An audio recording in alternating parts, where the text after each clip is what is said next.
आज हम श्रीमती सोनिया गांधी जी कांग्रेस पार्टी के समय नेता, यूपीए गठबंधन के और नया इंडिया के भी नेता, सर्वमान्य नेता, सबसे बड़े नेता श्रीमती सोनिया गांधी जी, आप जिस प्रकार से देश का नेतृत्व, सरकार का नेतृत्व किया है 4 से 13-14 तक, वह काबिल तारीफ है। लेकिन आज जो आप मौन धारण किए हुए हैं, ये आपके सारे राजनीति को पतन की ओर ले जाएगा। सारे राजनीति को आज जो आपके राज्य में आपके लोकप्रिय मुख्यमंत्री हैं गहलोत साहब, राजस्थान में, जहाँ पर लड़कियों को भट्ठी में झोंका जाता है, घर में बैठी महिलाओं का कत्लेआम किया जाता है, और इस पर आप मौन धारण कर लेते हैं। यह क्या बताना चाहते हैं? 5% वोट से आपकी राजनीति चल जाएगी? 5% वोट से आपकी राजनीति चल जाएगी? याद कीजिए, जब आपको प्रचंड बहुमत हुआ करता था, लेकिन आप मौन धारण कर लेते हैं। आप यह बताने का प्रयास करते हैं हम हिंदी नहीं समझते हैं। आप यह मत समझिए आप हिंदी नहीं समझते हैं, आप हिंदी भी समझते हैं, अंग्रेजी भी समझते हैं, आप देश की राजनीति को अच्छे से समझते हैं, लेकिन मौन धारण कर लेते हैं। निर्भया हत्याकांड पर तो खूब बोले थे, क्योंकि वह सभी हिंदू थे, वहाँ पर फांसी दिलाने में सभी मासूम को आपका भी कम अहम भूमिका नहीं था, आपका भी कम भूमिका नहीं था, और आपके केजरीवाल साहब का भी अहम भूमिका था। लेकिन आज दिल्ली में जो लड़कियों का आफ्ताब का श्रद्धा का के साथ किया गया, कितनी लड़कियों के साथ किया गया। और गुजरात तो आपका अपना जिहादियों का PFI का केंद्र बन गया, मुख्यालय बन गया है। दिल्ली से भी सुरक्षित हो गया है राजस्थान, जहाँ पर आपकी पार्टी की सरकार है, आपकी पार्टी के बड़े नेताजी हैं। लेकिन आप मौन धारण कर लेते हैं, क्योंकि हम किसी को फांसी नहीं देंगे, हम वकालत नहीं करेंगे, और समय में हम बोलेंगे। आप अपनी पार्टी को और आप अपने लोकप्रिय मुख्यमंत्री को तो कहिए कि फांसी क्यों नहीं, इतनी घटनाएं हुई। नुपुर शर्मा के बाद तो PFI का जिहादियों का राजस्थान में तो मुख्यालय ही हो गया। कल दिन के उजाले में राजस्थान में एक लड़की के साथ रेप किया गया और उसे कोयले के भट्ठी में झोंक दिया गया। लेकिन आप यह बताने का प्रयास करते हैं, आपके बेटे राहुल गांधी जी ये अब ये नहीं बताते हैं। ये पहले तो बोलते थे जो एयर स्ट्राइक का हमको वीडियो दिखाइए, एयर स्ट्राइक का वीडियो दिखाइए, चौकीदार चोर है, सरनेम सारे घोटालेबाज का मोदी सरनेम ही क्यों होता है। लेकिन इस पर क्यों नहीं बोलते हैं? इस पर क्यों नहीं बोलते हैं? नहीं बोलिएगा तो बहुत दिक्कत नहीं होगा हमको। आपकी मिट्टी ज़मीन तले से खिसक जाएगी, आपकी ज़मीन। क्योंकि अगर जो तटस्थ रहता है आज उसका भी इतिहास लिखा जाता है कल, जो तटस्थ रहता है आज उसका भी इतिहास लिखा जाता है कल। आप मौन धारण है, आप विरोधी दल ही सबसे बड़ी पार्टी तो अभी है, और प्रजातंत्र की यही तो खूबसूरती है। जब हम एक बार सत्ता में है तो दूसरा बार विपक्ष आवाज़ उठावे, तब जनता आपके प्रति मुखातिब होगी। कि सॉफ्ट मैटर पर आप बोलेंगे और कड़ा मैटर पर आप नहीं बोलेंगे। कड़ी बात पर कड़वी सच्चाई होती है, सच्चाई में बोलना अनुचित होगा क्या? आज राजस्थान के बारे में आपका क्या सोच है?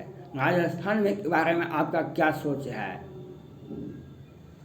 आप क्यों नहीं अपनी सरकार को बर्खास्त करने का आप अपने मुख्यमंत्री को तो कहते, तो आपकी अभी 2 महीने में ही कितनी हत्याएं हुई है राजस्थान में, जो भारत के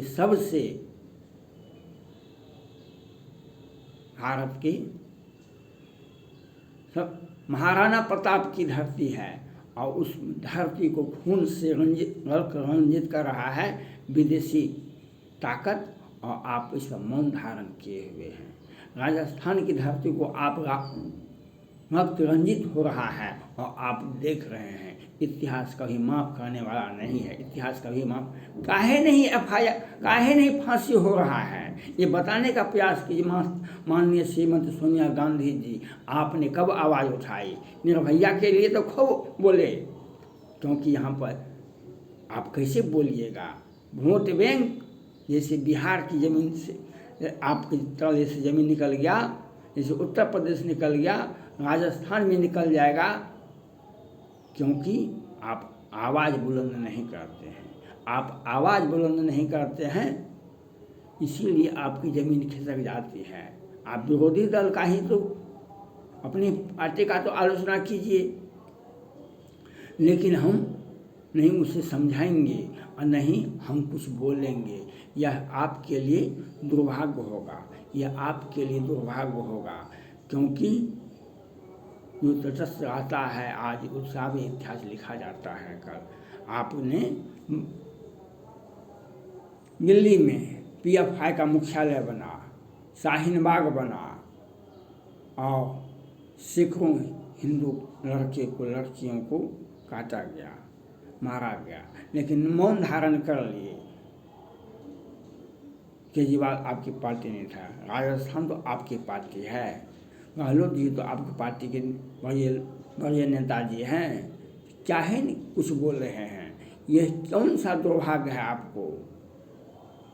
अगर हम मौन धारण कर लेंगे तो आपका ही राजनीतिक ज़मीन खिसक जाएगा, आपका ही राजनीतिक ज़मीन खिसक जाएगा। वैसे भी सारे नेताजी का जितने भी गठबंधन, इंडिया गठबंधन जो बना हुआ है, सभी नेताओं का एक ही आग्रह है आपसे, आप राजनीति छोड़ दीजिए, हमको कांग्रेस पार्टी का नेता बना दीजिए, हमको कांग्रेस पार्टी का भावी प्रधानमंत्री हमको घोषित कर दीजिए। और आप तटस्थ आपने जो किया, हम प्रधानमंत्री कांग्रेस पार्टी का नहीं होगा, यह नहीं कहना चाहिए आपको ये कहना चाहिए था जो आपको हमारे परिवार से प्रधानमंत्री नहीं बनेगा, लेकिन हम जिसे चाहेंगे उसे बनाएंगे, लेकिन हमारा नेतृत्व होना चाहिए। हमारा नेतृत्व होगा,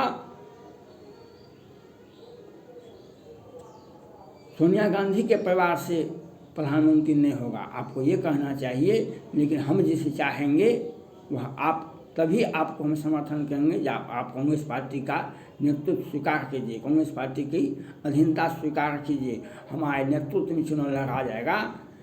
आपको ये कहना चाहिए था, आप तो ने कहा। लेकिन राजस्थान में, दिल्ली में, अब पूरे भारत में जो हत्याएं हो रही हैं, इस पर मौन धारण क्यों कर लेते हैं?